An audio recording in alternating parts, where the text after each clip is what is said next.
Hello മക്കളെ, നമ്മളെല്ലാവരും Christmas എക്സാമിന് വേണ്ടിയിട്ട് നല്ല അടിപൊളിയായിട്ട് പഠിച്ചുകൊണ്ടിരിക്കുകയായിരിക്കും അല്ലേ? പക്ഷേ അതിൽ ഏതൊക്കെ ചാപ്റ്റേഴ്സാണ് നമ്മൾ പഠിക്കുന്നതെന്നുള്ളത് ചിലപ്പോൾ നമുക്ക് തന്നെ ഒരു നിശ്ചയം ഉണ്ടാവില്ല. നമുക്ക് പെട്ടെന്ന് തോന്നുന്നു, നമ്മൾ കിട്ടിയ സബ്ജക്റ്റ് ഒരെണ്ണം എടുക്കുന്നു, അത് നേരെ പഠിക്കുന്നു, അങ്ങനെ ആയിരിക്കും ഇപ്പം നിങ്ങൾ ചെയ്യുന്നുണ്ടാവുക. പക്ഷേ ഇനി നമുക്ക് വളരെ കുറച്ച് ദിവസം മാത്രമല്ല നമ്മുടെ കയ്യിലുള്ളൂ. അപ്പോൾ ആ സമയത്തിനുള്ളിൽ നമുക്ക് ഏറ്റവും നല്ല മാർക്ക് സ്കോർ ചെയ്യണമെന്നുണ്ടെങ്കിൽ നിങ്ങൾ എന്ത് ചെയ്യണമെന്നറിയോ? ഏറ്റവും കൂടുതൽ ഇമ്പോർട്ടൻ്റ് ആയിട്ടുള്ള ചാപ്റ്റേഴ്സ് ഏതാണ് എന്നുള്ളത് അറിയണം. ഓക്കെ, അപ്പോൾ അതാണ് മിസ് ഈ ഒരു വീഡിയോയിലൂടെ പറഞ്ഞു തരാനായിട്ട് പോകുന്നത്. അപ്പോൾ ഇവിടെ നമ്മൾ ചെയ്യുന്നത് ഇത്രയുള്ളൂ. ഓരോ ചാപ്റ്ററിൻ്റെ വെയിറ്റേജ് എന്താണ് എന്നുള്ളതാണ് മിസ് പറഞ്ഞു തരാനായിട്ട് പോകുന്നത്. അതായത് വെയിറ്റേജ് എന്ന് വെച്ചാൽ ഇത്രയുള്ളൂ. കഴിഞ്ഞ വർഷത്തെ നമ്മുടെ ക്വസ്റ്റ്യൻ പേപ്പറൊക്കെ നോക്കുകയാണെന്നുണ്ടെങ്കിൽ കഴിഞ്ഞ വർഷം ഓരോ ചാപ്റ്ററിൽ നിന്നും എത്ര മാർക്കിനാണ് ക്വസ്റ്റ്യൻസ് ചോദിച്ചിട്ടുള്ളത് എന്നുള്ളതാണ് മിസ് ഇവിടെ നോക്കാനായിട്ട് പോകുന്നത്. അപ്പോൾ നിങ്ങൾക്കാണെങ്കിൽ ആക്ടിവിറ്റീസ് ആയിട്ടല്ല ഉണ്ടാവുക. അപ്പോൾ ജസ്റ്റ് എത്ര നമ്പർ ഓഫ് ആക്ടിവിറ്റീസ് ആണ് ഓരോ ചാപ്റ്ററിൽ നിന്നും ചോദിച്ചിട്ടുള്ളത് എന്നുള്ളത് മാത്രമാണ് മിസ് ഇവിടെ കാണിച്ചു തരാനായിട്ട് പോകുന്നത്. ഓരോ ആക്ടിവിറ്റീസിൻ്റെ അടിയിലായിട്ടും നിറയെ ക്വസ്റ്റ്യൻസ് ഉണ്ടാവും കേട്ടോ. ഓക്കെ, ABCD എന്ന് പറഞ്ഞിട്ട് ഓരോ ആക്ടിവിറ്റീസിൻ്റെ അടിയിലായിട്ട് ക്വസ്റ്റ്യൻസ് ഉണ്ടാക്കി. അപ്പോൾ ഇവിടെ ജസ്റ്റ് മിസ് പറയുന്നത് എന്താ വെച്ചാൽ ആക്ടിവിറ്റീസ് ഏതൊക്കെയാണെന്നുള്ളതാണ്, അത് ഏത് ചാപ്റ്ററിൽ നിന്നാണ് വന്നിട്ടുള്ളത് എന്നുള്ളതാണ് പറഞ്ഞിരുന്നത്. Okay, ready? അപ്പോൾ ബാക്കി ആക്ടിവിറ്റീസ് വരാത്ത ചാപ്റ്റേഴ്സ് പഠിക്കണ്ട എന്നുള്ളതല്ല അതിൻ്റെ അർത്ഥം. ഇവിടെ മിസ് പറയുന്ന ചാപ്റ്റേഴ്സ് കുറച്ചും കൂടി ഇമ്പോർട്ടൻസ് കൊടുത്ത് പഠിക്കണം, അത്രയേ ഉള്ളൂ. ഓക്കെ, അപ്പോൾ നമുക്ക് നോക്കി നോക്കാം. ഇവിടെ ഫസ്റ്റ് മാത്സിൻ്റെ കാര്യം. അപ്പോൾ മാത്സിൻ്റെ ചാപ്റ്ററിൽ നോക്കുകയാണെന്നുണ്ടെങ്കിൽ ആംഗിൾസ് എന്ന് പറയുന്ന ചാപ്റ്ററിൽ നിന്ന് നമുക്ക് കഴിഞ്ഞ വർഷത്തേക്ക് താൽക്കാലികമായിട്ട് ക്വസ്റ്റ്യൻസ് ഒന്നും ചോദിച്ചിട്ടില്ല. പക്ഷേ എന്ന് വിചാരിച്ചിട്ട് പഠിക്കേണ്ട എന്നുള്ളതല്ല അർത്ഥം. അത് പഠിക്കണം, പക്ഷേ അതിൽ കൂടുതലായിട്ട് ഇമ്പോർട്ടൻസ് കൊടുക്കേണ്ട ചാപ്റ്റേഴ്സ് ഉണ്ട്. ഇനി ആവറേജ് എന്ന് പറയുന്ന ചാപ്റ്റർ നോക്കുകയാണെങ്കിൽ അവിടെ നിന്ന് ഒരു ആക്ടിവിറ്റിയാണ് വന്നിട്ടുള്ളത്.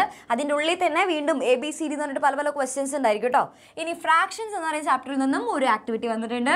വോളിയം എന്ന് പറയുന്ന ചാപ്റ്ററിൽ നിന്നും എന്ന് വന്നിട്ടുണ്ട് ഒരു 2 ആക്ടിവിറ്റി വന്നിട്ടുണ്ട്. ഡെസിമൽ ഫോംസ് എന്ന് പറയുന്ന ചാപ്റ്ററിൽ നിന്നും ഒരു ആക്ടിവിറ്റി ചോദിച്ചിട്ടുണ്ട്. നമ്പേഴ്സ് എന്ന് പറയുന്ന ചാപ്റ്ററിൽ നിന്നും 2 ആക്ടിവിറ്റി ചോദിച്ചിട്ടുണ്ട്.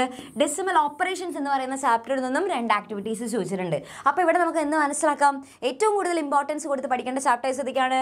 ഡെസിമൽ ഓപ്പറേഷൻസ്, നമ്പേഴ്സ്, അതേപോലെ വോളിയം. ഈ 3 ചാപ്റ്റേഴ്സും വളരെയധികം ഇമ്പോർട്ടൻസ് കൊടുത്ത് പഠിക്കേണ്ട ചാപ്റ്റേഴ്സാണ്. Okay, ready? അപ്പോൾ ഇതാണ് നമ്മുടെ മാത്സിൻ്റെ കാര്യം. അപ്പോൾ മിസ് ഇപ്പോൾ പറഞ്ഞു തരുന്ന ഇമ്പോർട്ടൻ്റ് ആയിട്ടുള്ള ചാപ്റ്റേഴ്സ് ഒക്കെ നോട്ട് ചെയ്ത് വെച്ചോ. അപ്പോൾ ഇനി പഠിക്കുമ്പോൾ എന്ത് ചെയ്യുക? ഈ ചാപ്റ്റേഴ്സ് കുറച്ചും കൂടെ നല്ല വൃത്തിയായിട്ട് പഠിക്കാനായിട്ട് ട്രൈ ചെയ്യാം. ഓക്കെ, അടുത്തത് നമ്മുടെ ബേസിക് സയൻസ് ആണ് നമ്മൾ നോക്കുന്നത്. അപ്പോൾ ബേസിക് സയൻസ് നോക്കുകയാണെങ്കിൽ കാസ്കേഡ്സ് ഓഫ് ലൈഫ് എന്ന് പറയുന്ന ചാപ്റ്ററിൽ നമ്മുടെ കഴിഞ്ഞ വർഷം ക്രിസ്മസ് എക്സാമിന് അധികം ചോദ്യങ്ങൾ ചോദിച്ചിട്ടില്ല എന്ന് വെച്ചിട്ട് പഠിക്കാതിരിക്കരുത്.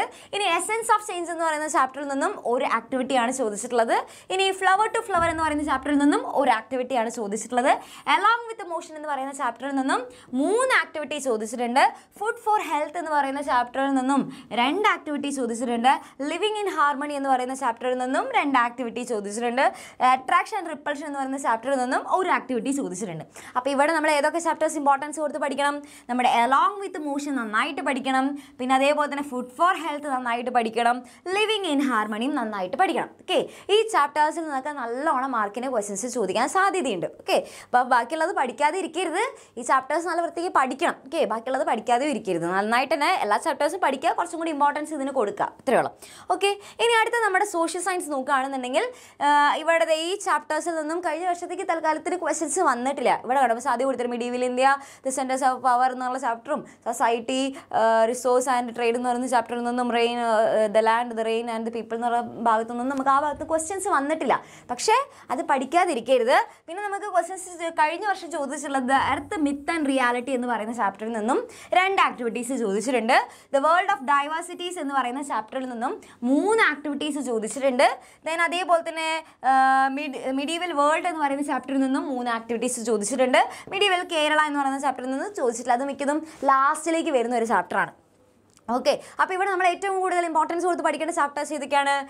ഇത് the earth myth and reality എന്ന് പറയുന്ന ചാപ്റ്റർ, പിന്നെ അതേപോലെ തന്നെ വേൾഡ് ഓഫ് ഡൈവേഴ്സിറ്റീസ്, ഇതൊക്കെ ഓൾറെഡി നമ്മൾ ക്ലാസ് എടുത്തിട്ടുള്ളതാണല്ലേ. അപ്പോൾ നന്നായിട്ട് തന്നെ പഠിക്കുക. പിന്നെ അതേപോലെ തന്നെ മിഡീവൽ വേൾഡ് എന്ന് പറയുന്ന ചാപ്റ്റർ. ഓക്കെ, അപ്പോൾ ഇത്രയും ചാപ്റ്റേഴ്സ് കുറച്ചും കൂടി ഇമ്പോർട്ടൻസ് കൊടുത്ത് പഠിക്കാം.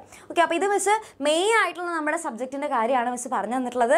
ഓക്കെ, അപ്പോൾ ഇതിൻ്റെ ബാക്കിയുള്ള ഡീറ്റെയിൽസ് ഒക്കെ ഇനിയും മുന്നുള്ള വർഷങ്ങളിൽ എങ്ങനെയൊക്കെ ആയിരുന്നു എന്നുള്ളത് എന്ത് ചെയ്യാം? മിസ് ഒരു ഡിസ്ക്രിപ്ഷനിൽ കൊടുക്കാം. അതെല്ലാവരും ജസ്റ്റ് ഒന്ന് ചെക്കൗട്ട് ചെയ്യാം. ഓക്കെ, അപ്പോൾ ഇതെന്ത് ചെയ്യുക? ഇതിപ്പോൾ മിസ് ഇപ്പോൾ പറഞ്ഞത് എന്തിനാ? നമുക്ക് ഏറ്റവും കൂടുതൽ ഇമ്പോർട്ടൻസ് കൊടുത്ത് പഠിക്കേണ്ട ചാപ്റ്റേഴ്സ് ഏതൊക്കെയാണ് എന്നുള്ളത് ഇപ്പോൾ അറിയാൻ വേണ്ടിയിട്ടാണ് അല്ലേ. ഇപ്പം മിസ് പറഞ്ഞത് ഇപ്പോൾ ക്ലിയർ ആയില്ലേ? അപ്പോൾ ആ ചാപ്റ്റേഴ്സൊക്കെ എന്ത് ചെയ്യുക? നന്നായിട്ട് പഠിക്കുക. ക്രിസ്മസ് എക്സാം നല്ല സെറ്റാക്കുക, നല്ല മാർക്ക് തന്നെ വാങ്ങുക. ഓക്കെ, അപ്പോൾ എല്ലാവരും ക്രിസ്മസ് എക്സാമിന് പഠിക്കാനൊക്കെ സ്റ്റാർട്ട് ചെയ്തോ എന്നുള്ളത് എന്ത് ചെയ്യുക? വേഗം തന്നെ നമ്മുടെ കമൻറ്റ് ബോക്സിൽ വന്നിട്ട് കമൻറ്റ് ചെയ്യുക.